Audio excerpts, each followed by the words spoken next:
Hey everybody, and welcome to Let's Look at Lichtspeer. I will just apologize for my pronunciations right off the bat. I believe this is German for Lichtspeer. I hope that that's correct, but I'm going to call it Lichtspeer with a terrible anglicization of that, I'm sure. And I'm going to apologize again because the developers are Lichthund. And I realize that when I say it, that sounds either incredibly violent or maybe a little bit dirty, but I'm doing my best here. This is a game that actually I spotted on the show floor of PAX, and I played it for about 20 minutes there, and I had a good time. And then I came back home, and I was like, oh, this game's coming out on Steam September 20th, so I played it for like another 45 minutes at home. And I actually like it quite a bit. It's a little bit of a minimalistic, at least mechanically speaking, arcade wave-based shooter. It reminds me a little bit of, this is gonna sound offensive, and I don't mean it that way. I don't mean it as a backhanded compliment. It seems like an indie game that could have come out like 3 years ago, and I mean that in a nice way, in the sense that it's kind of like pure, mechanically simple, but a lot of fun and replayable. And when I saw this was coming to Vita as well, I'm like, this feels like the perfect Vita game for like a 45 to 90 minute long flight. Anyway, let's get started here, and I'll explain what's going on. We, of course, are playing as Siegfried the 27th. I'm not sure if that indicates how many times we've died. Maybe those Roman numerals do, but I actually do not know. You're going to figure out the mechanics of this very, very simply. It's a little, at least in terms of its, well, first off, in terms of its language, but also in terms of its gameplay, it's a little bit like Luftrausers. Remember that old Vlambeer game? You kind of picked a loadout for your ship, and then you basically score attacked as high as you could. This is not strictly a score attacking game. It's also a game that has some linear progression. I'm on level 5 here. Each level so far has taken me, I don't know, maybe 8 to 20 minutes, depending on how difficult it is, and it has gotten a lot more difficult the further in we've gotten. But we'll get started here, and you'll see that it's very simple. Traveling to Das Sandi Expanse objectives, open the snake gate, make a mecha turtle explode, and miss less than 25 times. I'll tell you straight up, we are not going to miss less than 25 times. So what you see is really what you get here in Lichtspeer. We are playing as, well, one of many Germanic characters, or names at least, that you could choose from. And we have been tasked by our god to basically go down to Earth and slaughter some mythical creatures for his amusement by throwing our light spear at everything. What we do is, essentially we just have an arc, oh god, that we throw at, and we have to get our Lichtspeer to hit enemies or we'll die in the process. So obviously this was a pretty terrible job on my part. It's not just about survival. Score attack is also important, and the way that you get your score up is by nailing headshots. And yeah, the hitboxes for the heads are, you know, they vary enemy to enemy. And you also are punished for missing, not just by losing your score multiplier, which is increased by headshots, but also if you miss 3 times in quick succession, you're actually rendered kind of paralyzed for a couple of seconds, and usually that's the kiss of death. I will say, like, what you're gonna see right now, oh god, I got him. What you're gonna see right now is a little bit harder than the representative run that I've had so far. The first couple of levels I found pretty easy, but that might also be because I've also, you know, I had a little bit of a lead-in time for playing the game on the show floor at PAX. But, you know, the show floor, everybody's, you know, feeling a little worse for wear after like 4 days of standing on their feet and probably consuming a little bit too many alcoholic beverages as an adult is wont to do when away from home. But either way, I think I had a little bit of a lead-in time there. We also have some powers associated with this, and the enemy design can be really frustrating, but in a meaningfully good way. Like, these guys have a super narrow hitbox that you can actually hit, but they also, at certain points in timing across the game, will lower their shield to make it a little easier on you.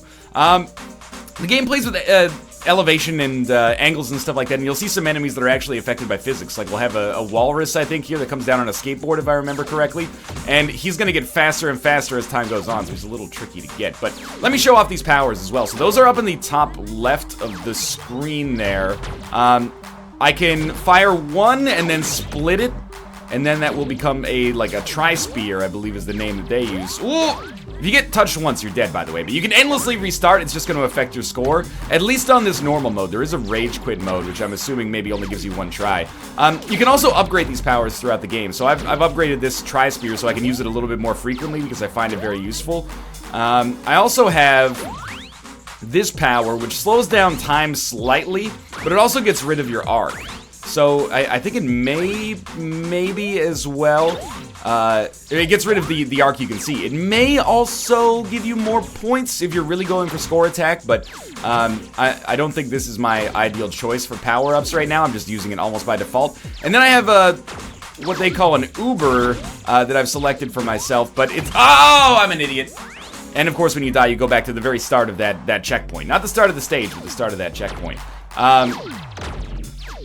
Yeah, that was terrible.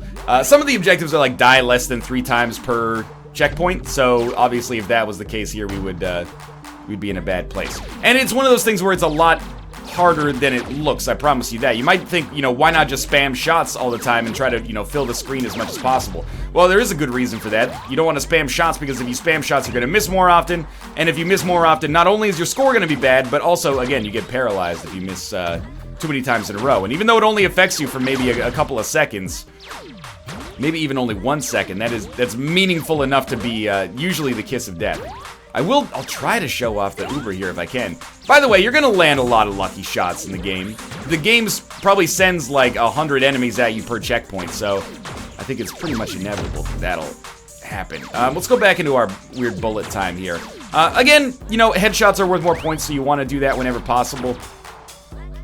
But it's not always possible, and you've got to balance, and this is one of the central strengths of the game, I think. You've got to balance the desire to get a high score, and the score is the score is not just for your own bragging rights. It also does give you more currency that you use to upgrade your powers. There's a little bit of like a leveling system for those. I was gonna call it like RPG elements, but let's be honest, that's like a caricature at this point. So let's see if we can survive this. There are also boss battles, and the boss battles have been pretty difficult so far. So I recognize, by the way, and I kind of had the same reaction when I first played the game. It is very minimalistic, and I think that it's something I don't harp on all that much, but I do think that at $10, it's not quite the standard indie price point. It is a little discounted. Most stuff of a reasonable level of polish ends up at $15 these days, but I do think that a lot of people are going to look at this, and I read the comments. They're going to look at this and go, this is an iPhone game. It should be $1. God damn it.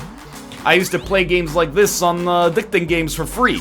I don't agree with that sentiment, and that's probably clear if you've watched any number of my videos. $10, maybe a little much for a game that's minimalistic, but if you found yourself, enjoying Luftrausers to that level as well, which I believe came out at a similar price point, I don't think it's unreasonable, but it's not... How am I trying to say this? Oh my god, we missed 3 times and got killed again. It's not a game where you go, okay, this is underpriced. Let's put it that way. But I think it's priced reasonably fairly for the amount of time that I put in it so far. And even though it's not a maximalistic game, I've had more fun in the hour that I've played of this than I have with most games that I do an hour of for Let's Look At. So in terms of enjoyment to whatever currency you'd like to use ratio, I've had a positive experience there. And also, I think it's one of those games where, like, I know it's a caricature of myself to talk about Super Meat Boy, but it's one of those games where, it's easy to pick up, hard to master.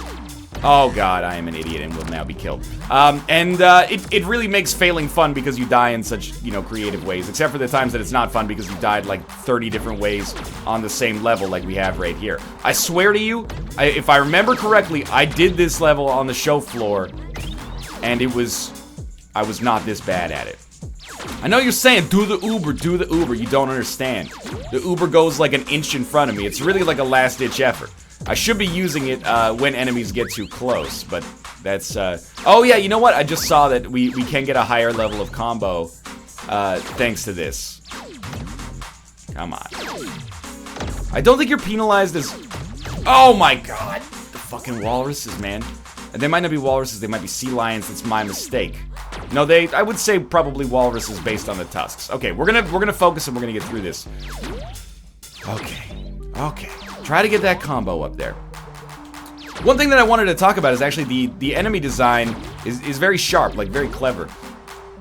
It starts out and you're basically just getting like, it's kind of like Contra. You just get kind of faceless enemies that have different colored shirts on, and you go, alright, shoot them in the head, no problem. And you kind of, at first it's easy to underestimate, the complexity that is in the game, or at least the variety that's in the game. Oh, I almost missed 3 times in a row. Let's hit this guy to get our combo back. Oh my...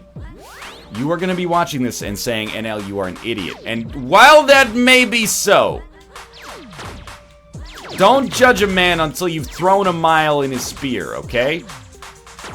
But the enemies, they not only get more complex and more interesting, but they also get, they have like some synergistic complexity, if I'll allow myself to be as hoity-toity as I can possibly be here. What I mean by that is that, you know, they not only get harder individually, but also they get harder as a collective as well. So, you know, at first you're like, well, we got these shield guys. I have a tendency to kind of tunnel vision on them because it's very hard to land the headshot, especially if they don't have their shield down. So it can be very tricky to do that. And then you've got the standard mobs who are usually just cannon fodder, but then you've really got to pay attention to these walruses. And if you can't take them out early, then you've got to really prioritize them before the end because they will ruin your life effectively, as they have ruined ours many times here. We might be getting closer to the end of this wave now. Oh my god, I fucked it. That was my ultimate. My Uber, my turrets. Now, I recognize I'm in danger now of possibly producing the lowest quality Lichtspeer gameplay on YouTube. And I'm self-conscious about this, and we're gonna move on. We're gonna beat this level. I'm not worried about score, I'm worried about survival. I am at least happy we managed to get that Uber off, get a panic button. I should really be using the Lichtspeer more often because we have it. It recharges in, you know, maybe like 6 or 7 seconds, so not really a big problem. And I wonder if we could chain some combos together here and feel like a real genius. See, you don't get like penalized as much for the, oh my god. You don't get penalized as much for the miss when you have the multi-spear, or the tri-spear, just because I think it's unreasonable, because it's hard to land all 3 shots. Okay, so let's just use our powers whenever they're available. The power system is one of the stronger aspects of the game that actually gives it some replayability as well. What you're watching right here, you're really only seeing one layer of the game, and I'm not... I hate myself. I'm not suggesting that, you know, this is a game like XCOM where you have, you know, 4 meaningful layers that are all, you know, their own proper game in and of themselves. But rather, you know, the purchasing element actually adds in a lot of customization. There's not just one power that goes, you know, mapped to your square button, one power that gets mapped to your X button, and yes, I am using the 360 controller for this, even though I use the PS4 controller binding name for some reason. You know, there's not only the ability to upgrade the ones that you have, but also the ability to purchase new ones, and new ones vary in cost as well. And I think the game is pretty strong in terms of its theming as well. It has like a real kind of like Ubermensch, Flash Gordon sort of like sci-fi, 80s sci-fi thing going on. Retro-futuristic? Is this the... Are the 80s retro-futuristic now? Has it been that long? You know what? Just axe that, dude. Get the walrus. Maybe... Oh, such a waste of the tri-spear. Pay attention for like a few seconds here. There we go. Oh, look at that. Would I say I'm a genius? No, but I may have just surmounted this level finally. It's very frustrating because it indicates to me how close we were previously. There we go. Okay. Usually I think there's 5 stages per level. And because we took forever on this one, we'll probably go... 1 extra stage here. Maybe I'll show off some different power loadouts, because I've really been rocking these ones since like level 2. So this one is also really tough. This is definitely the level I played on the show floor now. This one is also really tough because you have to change directions, and this time your big like bothersome enemies are not necessarily the shield dudes. I would instead say that it's the dudes who rush you down, because you're gonna be tunnel visioning on the shield dudes, not paying attention to these enemies that are just running for you. But we can Uber in both directions. I actually did not know that. Originally, I thought the Uber was meant to be like an ultimate, and I guess it is, but like it has a long charge up time. Maybe when you level it up, it's more useful at range, but for now, it's really only useful as like a last ditch, like if I don't do this right now, I'm gonna get hit sort of situation. And I mean, as you can see, this game gets pretty fucking chaotic as well. Like, this is not merely like, you know, spam the A button in the direction of enemies. And the thing that separates it from, you know, there's a lot of wave-based shooters, and there have been a lot of wave-based shooters for like, you know, 40 years in games. The thing that separates this from, you know, your average wave-based shooter, or kind of your generic wave-based shooter, is I think the fact that the actual throwing of the spear is a motion that's fun as well. It feels pretty good on the controller. There are some times where I'm like, I wish that aiming reticle just went a little bit longer, make it easier on myself, but I really do think that this is almost like, it's less similar to a wave-based shooter like, I don't know, Asteroids or something like that, to pull out a probably terrible but at least ubiquitous example, and much more similar to something almost like a super hexagon, as weird as that might sound. You know, it's about like these little micro levels that might be, you know, 1 to 2 minutes long each, and then you want to play them as well as possible, albeit, I guess, not strictly perfectly, at least on the normal mode to make it happen. I don't think it's a perfect game, but I actually think that I tend to be a fan of arcade-based gameplay, and this rises a little bit above the norm, and even the norm itself is usually pretty good in this day and age. This is like the kind of game where if somebody had asked you in like 1992 what video games would look like in 2016, you'd be like, look at this. There's more than 16 colors here. I can't believe that I almost fucked it. I can't believe that worked either. Notice, by the way, that based on the architecture of the level, the enemy value changes as well. Like, that walrus really sucks going uphill, although they do stay kind of low on altitude, so they can be a little tricky to hit. Okay, so we got through that level just fine. We definitely have more than 25 misses, so I wouldn't bank on getting the gold medal here, and that's okay. As long as we can complete the level, that's good enough here. So maybe what we'll do, because this level's taking a little while here, because I'm bad. Oh, I don't know what these guys do. They shoot a crystal at me, apparently, or they steal a crystal. I'm not sure, but just hit them in their stupid faces and knock them down. There are enemies that shoot at you. There's like penguins that go to a cannon, and a cannon shoots at you, and every time you miss them, they get a little closer to hitting you. So, you know, you got to figure out a smart way to take them out. These guys are like the Goombas. Oh god. I don't know what I did. I guess I went mecha turtle hunting. That's probably my silver right there. I blew them up by accident. And that's part of the fun of the game as well, being like, I totally meant to do that. Except, of course, I didn't, but still. And some of the enemies are like Ninja Gaiden level heinous. I promise you that. There's these levels with like jumping fish. They're the worst, man. Not plausible to hit. But what I was going to say is this level's taken us a long time, so what I might do is go switch up our powers. Maybe we'll upgrade a power and try to purchase a couple of new ones. Low-level new ones, at least. And then we'll go do like a little bit of an easier level, or maybe even we'll try to do like a boss fight or something like that. That could be fun. Gotta be careful with this one, because when you lose the arc, it makes it difficult to see, or, you know, perhaps even impossible to see what's going on. This guy's gonna shoot at me. This guy has stolen my spear. I guess they steal the spear, and then they shoot it at you later? I'm not sure. There we go. We've taken him out, though. That might be the end of the level. 47,000 points is fairly realistic. Or fairly reasonable, I should say. Oh, this is like a pseudo... No, it's not a pseudo boss fight. This is like a switch you hit and you open the mouth. It's a Super Metroidism. Dope. Okay, so we completed that level, and embarrassingly, it took me 18 minutes to do so, but that's okay. I think we got a silver, 83% accuracy, 16 minutes.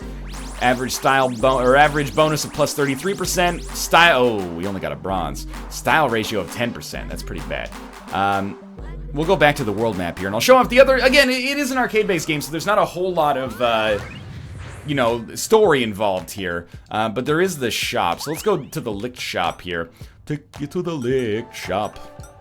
And you can see we've got 3 powers for each spectrum here, and then we also have 1 extra one in defense. So right now I got the Lichtspeer, I've got the Lichtray, which if you expand it just lets you shoot it more often. Okay. And then for defense I've got the Licht Trance. Press B at any time to enter the Licht Trance. I don't really know what it does, but I took it nonetheless. So let's see, maybe instead of our Lichtspeer for attack, we might want the Lichthammer. Press X anytime your Lichtspeer is in the air and transform it into Das Lichthammer. Simple form by tapping into the on-tap powers of the multiverse. You can turn your Lichtspeer into a powerful Lichthammer in midair. The Lichthammer will unleash bombastic fury on your enemies. It wears its Germanicness on its sleeve, clearly. Sure, let's pick up like a level 1 Lichthammer. And then, is there any other Uber we can buy? We do have a decent amount of money up there. Our points directly translate into money. And LSD is like Licht Space Dollars or something like that. Licht Fantastic Space Dollars. I can't remember. The Licht column just shoots straight up with our Uber so that you can take out enemies that are on top of you, I suppose. And then I actually know this one. but we can't get it. I used this at the PAX show floor, but Licked Rain just draws spears down from the heavens, basically.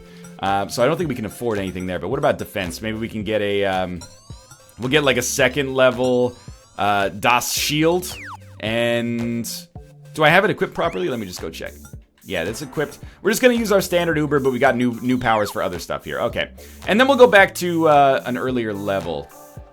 I think I've actually accidentally gone back to the main menu. Let's continue here. It's totally based on deaths then, because now we're on Siegfried 39. That's kind of a cool touch. A lot of games do that to kind of like have some kind of mark of your progression, but it's nice. Let's go back to an early boss. I'm trying to think, where did I fight an early boss? I think here I did. Yeah, kill Das Viking Pirate King. Let's do it. So this is going to be an earlier level. Let's see what our power-ups do. Nice soundtrack as well. I will admit... Oh, so it just... it does a lot of damage. I will admit the soundtrack... I wouldn't say it gets grating, but it does get very samey. That was not a good shot. It does get very samey the more you play, just because, you know, if you're repeating a level over and over and over, the music for the worlds is the same, so every, you know, 2 or 3 levels it might change, but, it does start to get to the point where you're like, yeah, it's nice. I wish there was a little bit more variety considering how much I'm dying, but the soundtrack, for all intents and purposes, is good. Okay. I mean, this is off, compared to the last level, this is how the game starts, you know, you start to feel like a badass before it actually, you know, takes a poop on you. But I really think that Lichtspeer, you know, what you see is what you get, you know, it wears its heart on its sleeve, and, I like its addictive sort of arcade gameplay. Is it the kind of game you're gonna get 30, 40 hours out of? Well, some of you, yes, because I see, you know, you tweet me your screenshots and you go, check it out, I played Super Hexagon for 940 hours. I'm like, that's awesome. If you're that kind of person, this is the kind of game for you that you're gonna get a lot of enjoyment out of. But if I tend to think of this more like, if you like Luftrausers, I think Lichtspeer is gonna be right up your alley. And they might, on first blush, seem to not be as alike as I might be making them out to be. But I disagree. I really think that this actually, not only does it have that Luftrausers sort of like score attacky nature and like trying to get, you know, loadouts that are nicer, although Luftrausers does have more, I guess kind of like a modular change in your loadout that has meaningful differences. It has more options, basically, for customization, I guess is what I'm getting at. It also has that kind of linear, like, you don't have to play it as a score attack game if you want to, thing going for it. So I think it works pretty well. Robust Game of the Year edition material? Perhaps not, but an arcade-based game that's a little bit more than meets the eye, I would say absolutely. So, unfortunately, with the loadout I've taken, I've gone way more defensive than offensive, and we are on a level that's substantially easier, so I think that pretty much we probably will never get to use the shield. But maybe, you tell you what, well, next time like a dog gets close, we'll let it get us. One of those flying creatures there. You know, dogs, those flying creatures. I'm a little embarrassed about the fact that now it looks like... Remember, I'm going from harder level to easier level, so don't think that I was just terrible on that last level. I mean, I was terrible, but don't think that I was just terrible. So this is actually a level that I alluded to, or at least there's a mechanic here that I alluded to earlier, and that's these penguins that come up here and try to, Oh, dude, this is so good for shielded enemies. Yeah, that was awesome. Okay. Although I do still like the Tri-Spear, I also have the very boring tendency to just, Oh god, these misses. I have the very boring tendency to just stick with the same weapon a lot of the time. Yo, this guy's gonna hit me if I don't hit him, thank god. I have the boring tendency to stick with the same loadout a lot of the time, so it's against my better judgment, but I think that this is relatively sensible. Okay, you know what? Lichtspeer these guys. Well, this guy, unfortunately, was all I got there. Did I get the penguin at the top? I must have. Ergo, making that shot worthless. Let's at least use the shield. There you go. It's active. I wonder if it just gives you... No, I was gonna say maybe it gives you the shield until the next time you get hit, but... it does not. Boss battle's pretty good as well, actually. Kind of reminds me of the Super Meat Boy boss battles. You gotta... Or, you know what? To avoid making the Super Meat Boy reference for the 500th Let's Look At in a row. Oh, shit. Okay, I'll tell you what. Shield's not even close. Take that guy out. Take a shot. Take a shot! You gotta get them before they shoot 3 times, I guess. It's a lot like an SNES boss. You just gotta figure out what the mechanic is and then Exploited is probably not the right word, but, you know, figure out how to manifest advantages in such a way that you take it out. Basically, enemies have weak points. Shoot them with your Lichtspeer. And then memorize the patterns necessary. Like, these guys are... They're the same shield enemies, but they're tough to hit, man. Ain't no joke. That's gonna miss. That is gonna hit. Okay. So I'd like to prioritize the angry penguins first. Again, if there's like one thing that I want to single out beyond, you know, theme in the game, it's definitely the enemy design is really, really good and plays to the strengths of the game. Constantly mixing up enemy variety and stuff like that. Did I actually kill all the... No. I was gonna say, that was a little too easy. Constantly mixing up variety, and not in just like a, you know, back-of-the-box, you know, 1,200 different enemies sort of way, but rather in a way that's actually meaningful. You know, each enemy requires a little bit of a different strategy to take them out, and then also to take them out in collective is trickier as well. That might be the end of this wave, though. Okay, feeling slightly better about my Lichtspeer performance now. I think we have like 2 more waves here, and then we're gonna move on to our boss fight, and then we'll show that off, and then that'll be good. And I think that's a pretty representative look at Lichtspeer, and the fact that I was able to play it, you know, relatively effortlessly, at least from an enjoyment standpoint, for the last half hour or so, should give you a non-verbal indication of how I feel about the game. I think it's quite good.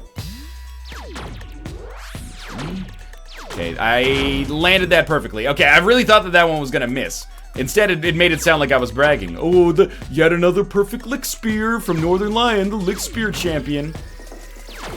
I can't wait for all the German commenters. It's not Lichtspeer, it's Lichtspeer, okay? Yeah, I understand you've grown up speaking these phonemes. I can't make them, or I can make them, but it's gonna take me a lot more practice than just, you know, it's like when I lived in Korea, you know, you'd be like, hey, I'm going to Seoul this weekend. And then people go, it's not Seoul, it's Seoul.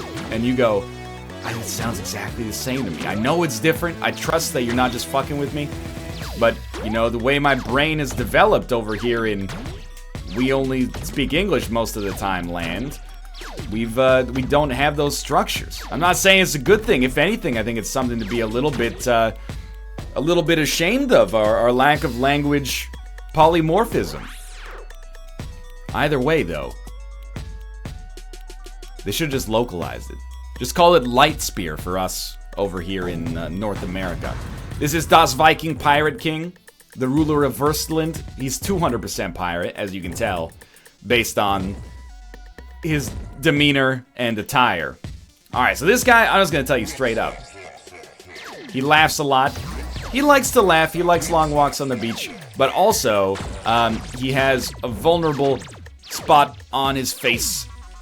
One thing I will say from a design perspective I don't like very much is the fact that you can't use your powers on the boss fight, or at least I don't believe you can use your powers on the boss fight. I guess the idea is that this would make it, we've killed him now, this would make it sort of overpowered with some sort of combinations or maybe upgrades, but at the same time I'm kind of like, isn't that, you know, your job as a designer is to make it so that we can still use our powers without making it ridiculously powerful. But anyway, or overpowered, I should say. This is Lichtspeer. By and large, I actually like it quite a lot. It's available on Steam, PS4, and PS Vita, I believe. I'm not sure if it came out on all of them on the same day, but Steam, I believe, September 20th. Thanks for watching. It's $10. You can pick it up at the link in the video description below if you're interested. For now, thanks for watching. If you've enjoyed the episode, click the like button. Helps out a great deal. And of course, subscribe if you want to see more in the future. For now, thanks for watching, and I'll see you next time.